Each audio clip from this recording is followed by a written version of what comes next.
और ब्रेक के बाद एक बार फिर आपका स्वागत है। रुख करते उत्तराखंड की खबरों का, जहां देहरादून से बड़ी खबर। सीएम धामी की अध्यक्षता में बैठक हुई है। बैठक से पहले 2 मिनट का मौन रखा गया। पहलगाम में हुए आतंकी हमले पर मौन रखा। हमले में मारे गए पर्यटकों को श्रद्धांजलि दी है। हृदय विदारक घटना ने देश को झकझोर दिया। निर्दोषों को निशाना बनाना कायरता की पराकाष्ठा है। अमानवीय कृत्य की घोर निंदा करता हूं।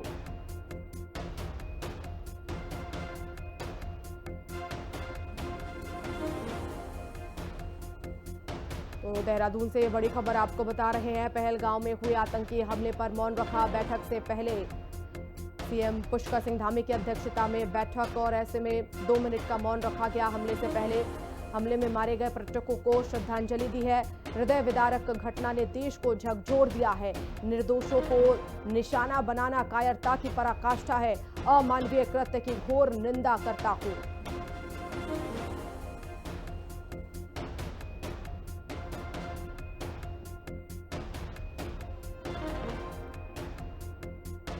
तो पहलगाम में हुए आतंकी हमले पर मौन रखा। बैठक से पहले तस्वीरें सामने आई हैं। सीएम पुष्कर सिंह धामी की अध्यक्षता में बैठक हो रही है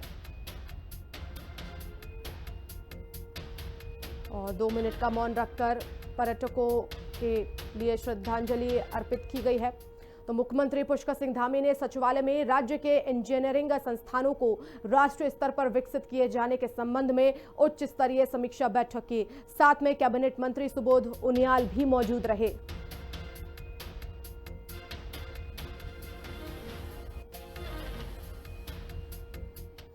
कांग्रेस के अधिवेशन और अखिल भारतीय कांग्रेस कमेटी की बैठकों में लिए गए फैसले पर आगे की रणनीति तैयार करने के लिए आज उत्तराखंड कांग्रेस कार्य समिति की बैठक हुई, जिसमें कांग्रेस प्रदेश अध्यक्ष, प्रदेश सह प्रभारी, नेता प्रतिपक्ष, तमाम विधायक और वरिष्ठ नेता शामिल हुए। और इस बैठक में आगामी कार्यक्रमों की रूपरेखा तैयार की गई। साथ ही अधिवेशन में तय हुए कार्यक्रमों पर अमल करने को लेकर चर्चा हुई। बैठक में आगामी ट्रेनिंग शेड्यूल, जिला अधिवेशन, प्रदेश में प्रभारी बनाए जाने जैसे तमाम मुद्दों को लेकर मंथन हुआ। एक बड़ा प्रोग्राम देहरादून में होगा, जिसकी तैयारी को लेकर बैठक थी। उसके अलावा जो हमारी जिला स्तर की हमारी ट्रेनिंग्स हैं, उसमें क्या चर्चाएं हैं, हमारे प्रभारी नियुक्त होने जिले स्तर के, उन सभी गंभीर विषयों पर आज चर्चा विमर्श हुआ है। कौन से ऐसे मुद्दे हैं जो राष्ट्रीय स्तर के हमको उठाने हैं और कौन से स्टेट लेवल को उठाने हैं, उन सभी में हमारे सीनियर्स ने उसमें अपनी राय दी है और हमने सब उसको पेन डाउन भी किया है। वी आर लुकिंग फॉरवर्ड कि हम कैसे इन सब चीज़ों को करें।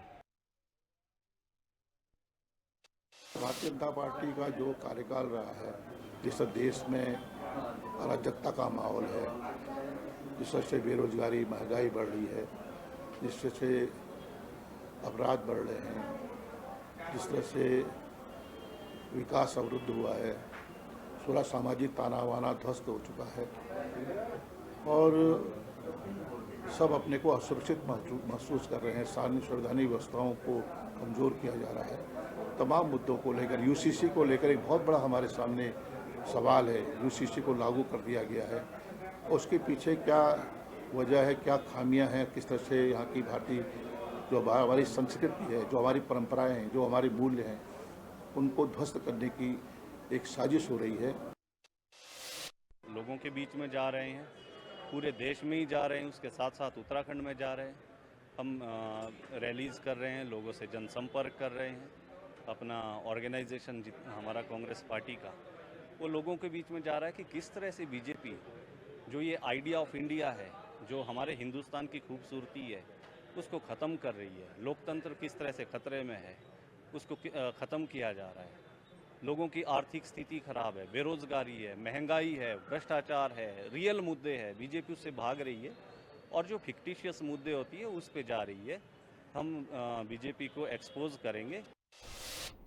हरिद्वार के सांसद त्रिवेंद्र सिंह रावत आज रुड़की में बाबा भीमराव अंबेडकर के सम्मान कार्यक्रम में पहुंचे और जहां बीजेपी के सैकड़ों कार्यकर्ता और अधिकारी मौजूद थे। पदाधिकारियों की मौजूदगी रही। इस मौके पर पहुंचे सांसद ने कहा कि बाबा भीमराव अंबेडकर को लेकर देश भर में कार्यक्रम आयोजित किए जा रहे हैं और भारतीय जनता पार्टी उनके सम्मान में एक गोष्ठी का आयोजन कर रही है। तो वहीं हरिद्वार जिले में रात में हो रहे अवैध खनन को लेकर उन्होंने कहा कि इसकी जाँच कराई जाएगी कि खनन वैध है या फिर अवैध रूप से किया जा रहा है। बाबा साहब के जो कार्य हैं, जो देश के लिए उनका योगदान है, उसको लेकर आम आदमी को समझाने का प्रयास किया गया है। आज रुड़की में ये विचार गोष्ठी थी बाबा साहब के सम्मान में, और जो भ्रम बाबा साहब को लेकर फैलाया जाता है और कांग्रेस ने जिस तरह से बाबा साहब को हमेशा अपमानित किया, उसको लेकर के आम लोगों को हम ये बताने का प्रयास कर रहे हैं कि बाबा साहब का सही मूल्यांकन क्या है। जो हमारे संग्रहालय हैं, बाबा साहब का जो आलेख हैं, उन्होंने किस तरह से देश को दिशा देने के लिए किस तरह के उनके प्रयास रहे, कांग्रेस ने किस तरह से उसकी उपेक्षा की, उससे हम सबको अवगत करा रहे हैं। उत्तराखंड कांग्रेस के प्रदेश अध्यक्ष करण माहरा ने यूसीसी को लेकर बीजेपी पर अमर्यादित बयान दिया है। माहरा ने कहा कि यूसीसी में बीजेपी सरकार ने लिव इन रिलेशनशिप को परमिशन दे दी तो क्या बीजेपी के नेता अपनी बेटियों को बिन ब्याहे किसी के साथ भेजेंगे। माहरा के इस बयान पर बीजेपी ने कड़ा रुख अपनाते हुए माहरा को मर्यादा की सीमा में रहने को कहा है। साथ ही बीजेपी का कहना है कि राजनीतिक विरोध के नाम पर दूसरे की बेटियों को लेकर टिप्पणी बेहद शर्मनाक है। देखिए रिपोर्ट।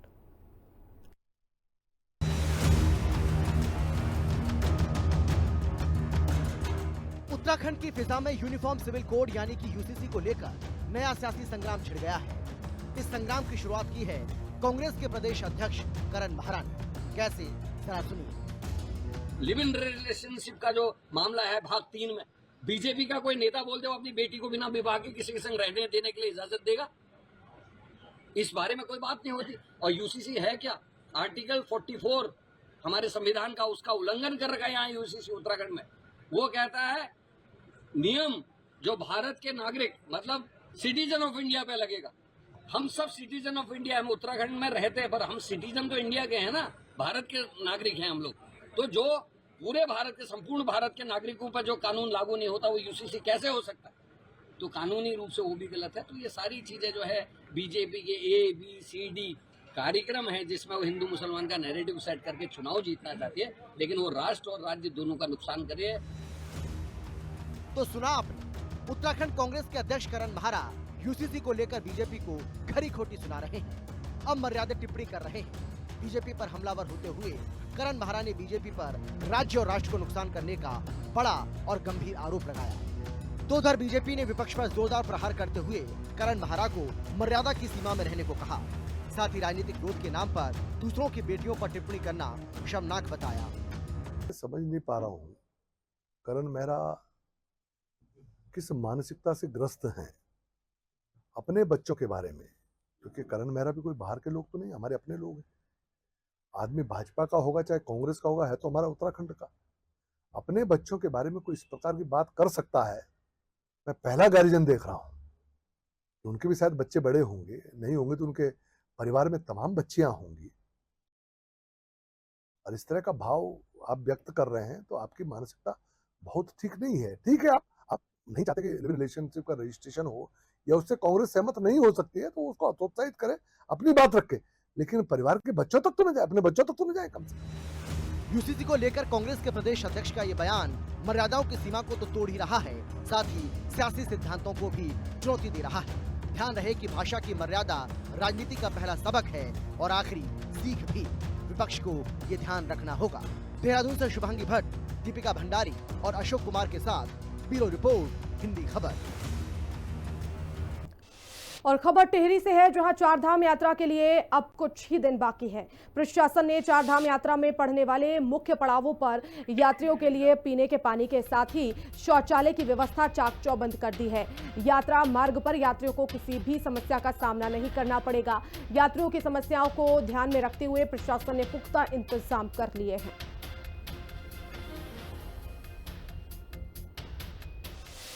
यात्रा को लेकर हमारी सभी तैयारियां अच्छी चल रही हैं और इसमें अभी कुछ दिन पहले हमारे द्वारा सभी डिपार्टमेंट के साथ निरीक्षण किया गया था सभी स्थलों का, और डिपार्टमेंट्स को 15 अप्रैल तक की डेडलाइन दी गई है कि वो अपने कार्य पूर्ण कर लें।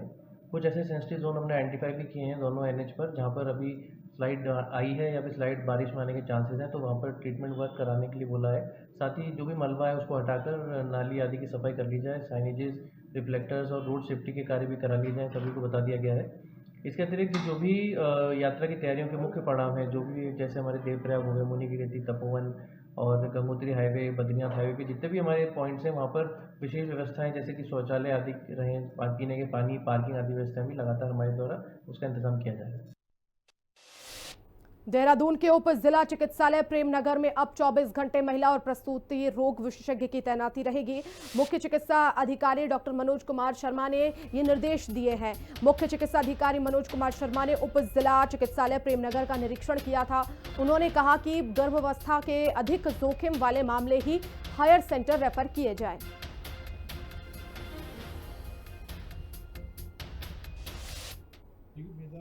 वहाँ पे किया गया तो देखा कि वहाँ पे जो LMO हैं, गायनेकोलॉजिस्ट भी हैं वहाँ पे, तो लेकिन वो इवनिंग और नाइट में वो ऑन कॉल अवेलेबल नहीं रहती है, ऐसा संज्ञान में आया। तो मैंने कहा कि भाई जब आपके LMO हैं, गायनेकोलॉजिस्ट हैं, तो वो ऑन कॉल अवेलेबल जरूर रहें, ताकि स्टाफ जो डिलीवरी कराता है वो डॉक्टर की देखरेख में ही होनी चाहिए, और तो स्टाफों को परेशानी आती है तो डॉक्टर को फ़ोन करेगा ताकि डॉक्टर वहाँ पे उस समय अवेलेबल हो। तो वो मैंने 24/7 उपलब्धता बनाने के लिए उनको बोला है। जो इमरजेंसी में जो ड्यूटी का उनका तरीका है उसको भी मैंने कहा एक बार रिव्यू कर लें, किस तरीके से हम उसको बेटर उसमें हम उसको कर सकते हैं, तो वो भी मैंने निर्देश उनको दिए हैं। पर्यटक नगरी रानीखेत के GSM राजकीय चिकित्सालय में ज्वाइंट मजिस्ट्रेट राहुल आनंद की अध्यक्षता में प्रबंधन समिति के संचालक मंडल की बैठक हुई, जिसमें क्षेत्र के विधायक डॉक्टर प्रमोद नैनवाल भी उपस्थित रहे। इस बैठक में मुख्य तौर पर 8 बिंदुओं पर विस्तृत चर्चा रही। कुछ खाली पदों को भरने पर जोर दिया गया। वित्तीय वर्ष 2025-26 के लिए बजट सीट पर अनुमोदन किए जाने पर मंथन हुआ। आपदा के कारण चिकित्सालय की इमारत की दीवार के नीचे की जमीन बह जाने से इमारत खतरे की जद में आ गई थी और इसके निर्माण के लिए जल्द ही बजट मेले के लिए विस्तृत विचार विमर्श किया गया है।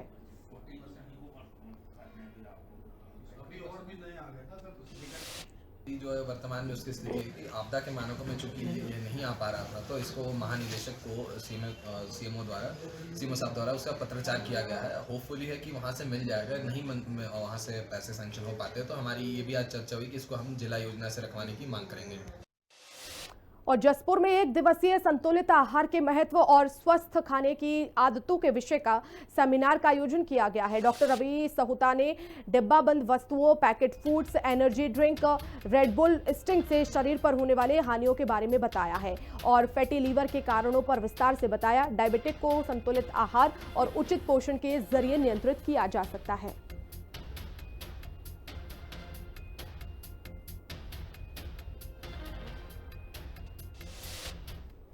बच्चे बहुत एंथुसियास्ट थे, उन्होंने बहुत अच्छे क्वेश्चंस पूछे और मैं आशा करता हूँ कि हम उनके डाउट्स को क्लियर कर पाए।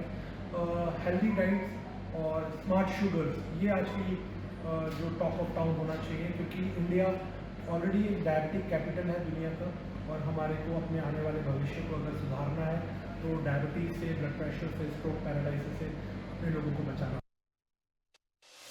मसूरी धनोल्टी मार्ग बासा घाट के पास एक व्यक्ति की खाई में गिरने से दर्दनाक मौत हो गई।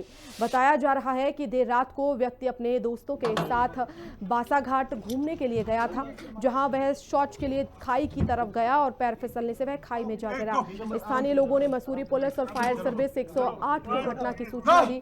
SDRF, मसूरी पुलिस और फायर सर्विस के जवानों के द्वारा संयुक्त रूप से रेस्क्यू ऑपरेशन चलाया गया और काफी मशक्कत के बाद युवक को खाई से निकालकर जिला चिकित्सालय भेजा गया, जहां पर डॉक्टर्स ने जांच के बाद उसे मृत घोषित कर दिया। और रामनगर के कोसी ब्लॉक में बीते कुछ दिनों से एक बाघ की मौजूदगी ने इलाके में सनसनी फैला दी है। नगर वन क्षेत्र, जो आमतौर पर लोगों की सैर सपाटे के पसंदीदा जगहों में से एक है, वहां इस बाघ को कई बार देखा गया। इससे स्थानीय लोगों में डर का माहौल है और बेचैनी भी हो रही है। बाघ की गतिविधियों को देखते हुए वन विभाग ने सुरक्षा को प्राथमिकता देते हुए एक विशेष ऑपरेशन शुरू किया था। इलाके में पिंजरा लगाया गया, कैमरा ट्रैप और लाइव कैमरे लगाए गए ताकि बाघ की हर हरकत पर नजर रखी जा सके। लोगों को सतर्क रहने और जंगल क्षेत्र में जाने से बचने की अपील की गई थी। वहीं लगातार निगरानी के बाद 2 दिन पहले वन विभाग की टीम ने कॉर्बेट टाइगर रिजर्व के पशु चिकित्सकों की मदद से बाघ को ट्रैंकुलाइज किया और इसके बाद उसे ढेला स्थित रेस्क्यू सेंटर में लाकर उपचार शुरू किया गया, लेकिन रेस्क्यू सेंटर में बाघ की मौत हो गई। गाड़ियाँ बैठेंगे और निकल लेंगे।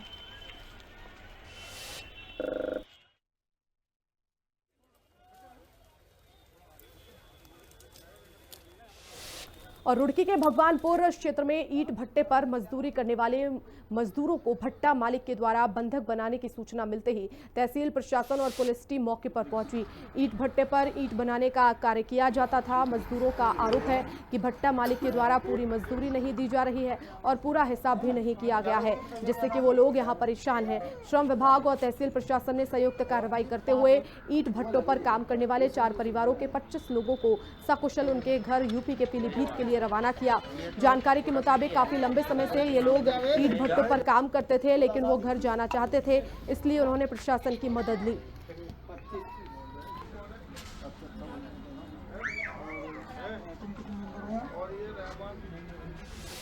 और उत्तराखंड के अंदर स्मार्ट मीटर को लेकर जहां कांग्रेस के द्वारा लगातार स्मार्ट मीटर लगाने का विरोध किया जा रहा है, तो वहीं बीजेपी स्मार्ट मीटर को लेकर अपनी सफाई देती नजर आ रही है। और स्मार्ट मीटर को लेकर बीजेपी और कांग्रेस में राजनीति चरम सीमा पर है।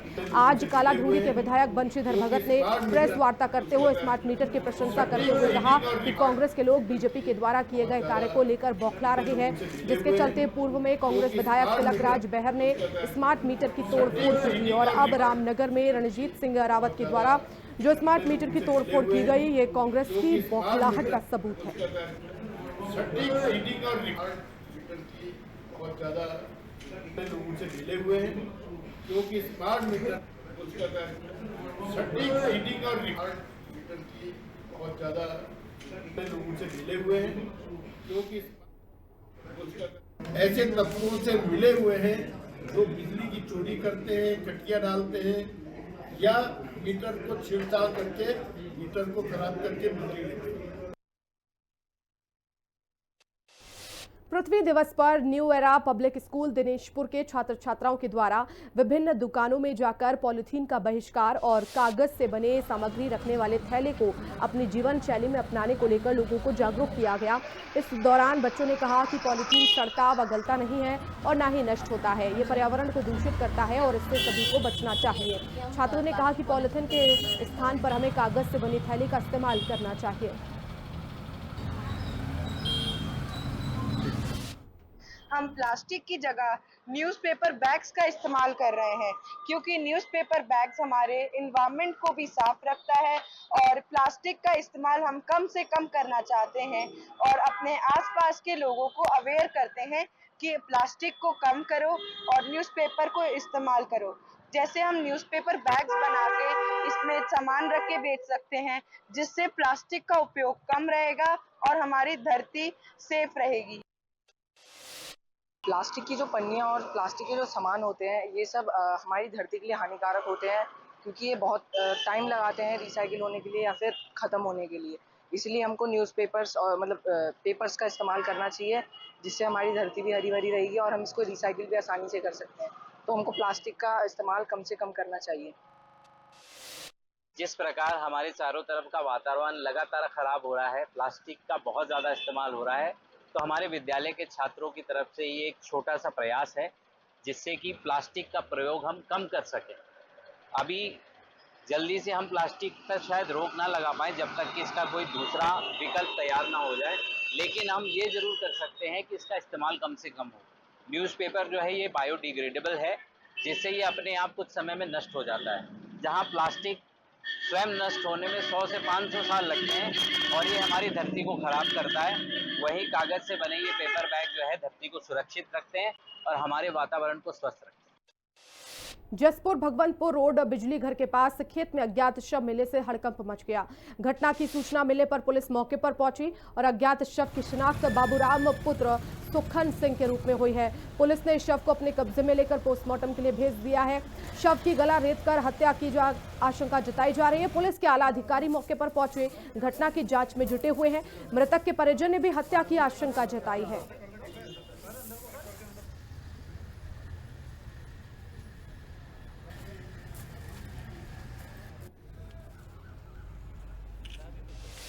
और खबर हल्द्वानी से, जहां भाकपा माले के 56वें स्थापना दिवस और कॉमरेड लेनिन के जन्म की 155वीं सालगिरह प्रदेश कार्यालय में मनाई गई।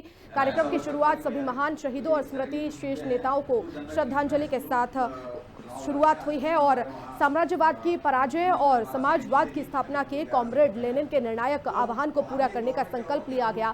भाकपा माले नैनीताल जिला सचिव डॉक्टर कैलाश पांडे ने कहा कि तीसरी बार सत्ता में आई मोदी सरकार ने फांसीवादी हमलों को और तेज कर दिया है। फांसीवादी हमले दिन ब दिन बढ़ते जा रहे हैं और इसलिए लोकतंत्र की लड़ाई में हमें और ज्यादा एकता, ताकत और दृढ़ संकल्प की जरूरत है।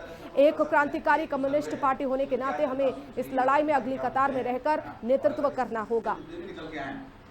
जो हो सकता है हम लोगों के।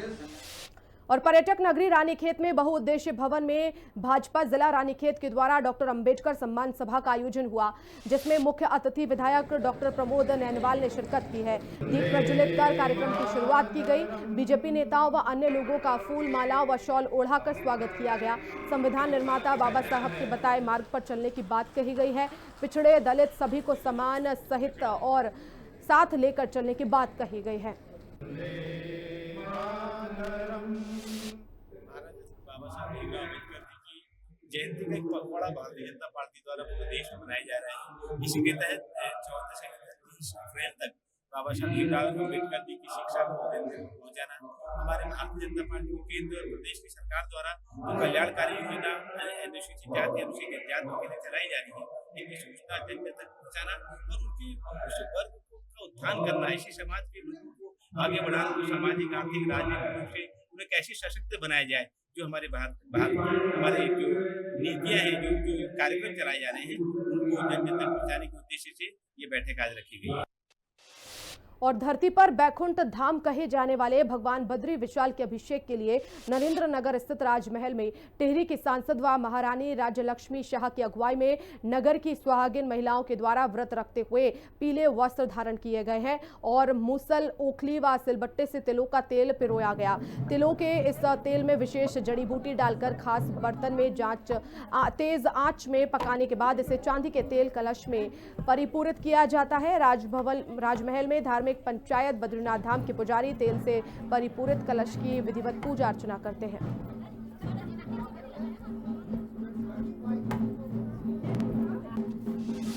मुझे पूरा विश्वास है भगवान के आशीर्वाद से, हमारे लोगों के साथ होने से, क्योंकि ये जो प्रोग्राम है महिलाओं का है, इसलिए मर्द लोग को हम आने नहीं आते हैं, महिलाओं के ही है। वो भी आप लोग जानते हैं, यहाँ महिला भी सब महिला नहीं आ सकते हैं।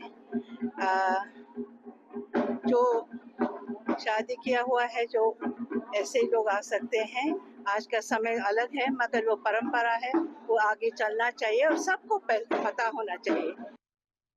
ये यात्रा चलते चलते 22 तारीख का 25 तारीख को हम लोग अपने गांव डिमर, मूल गांव डिमर में पुजारियों को लक्ष्मी नारायण मंदिर में इस कलश को रख लेते हैं।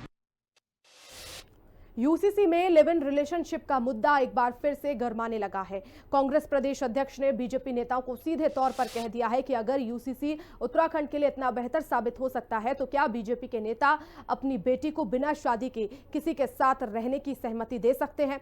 ऐसे में अब बीजेपी प्रदेश अध्यक्ष महेंद्र भट्ट ने इस पर पलटवार करते हुए कहा कि लिव इन रिलेशनशिप को सर्वोच्च न्यायालय ने भी मान्यता दी है और उसी के अनुरूप उत्तराखंड यूसीसी में इसका प्रावधान किया गया है।